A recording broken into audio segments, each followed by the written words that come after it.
Ngayon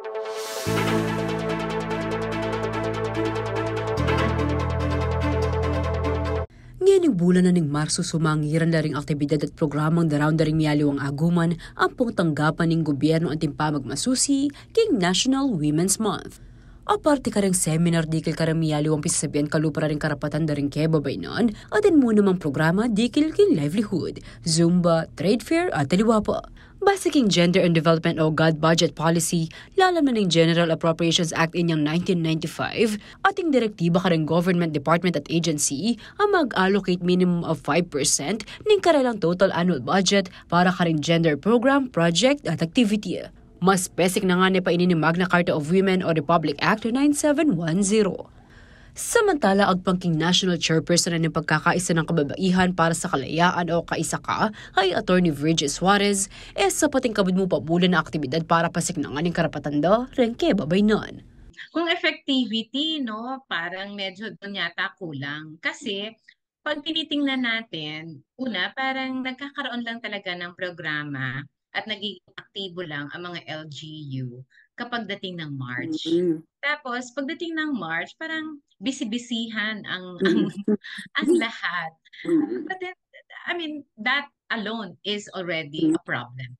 Bistaman masanting noman ding aktibidad, malilimitan lamo kan kareni at alila matatumbok ding issue at dapat talagang dinan pansin. Kaya ba kano kanang kailangan da pang lawin ding manungkulan ding isyong pangkabulasan at edukasyon da rin kaya babaynan. Yung cervix, yung may kinalaman sa kanilang reproductive system, may kinalaman sa kanilang reproductive health. Diba? Maraming mga babae nagkakaroon ng myoma, hindi na alam kung anong gagawin, lumalaki na lang ang tiyan, hindi na nakakapagpa-opera. Maraming mga babae biglang mataas na lang ang mga maraming may mga cervical cancer. Agbang pa kang Suarez, masanting muna man ng mamiyayang vaccines king cervix ng gobyerno at mandatory examination, kalupa na ning king susu. Mga pangunahing ibigay ng libre sa mga babae at gawin itong programa for the whole year round. Hindi yung pagdating ng March, gusto mong isaksak lahat ng gusto mo sa buwan ng Marso and therefore, wala ka namang ma-achieve kapag ganoon. Aparti paging kabulasan, kailangan niya muna mang midawin information drive in gobyerno. Dikil ka rin karapatan daling kebabay na at karas kimiyaliwang aspeto. Uling agyang dakal batas apo protekta ka rin alida pa murin kalua exercise ini nung alalang kabaluan kanini.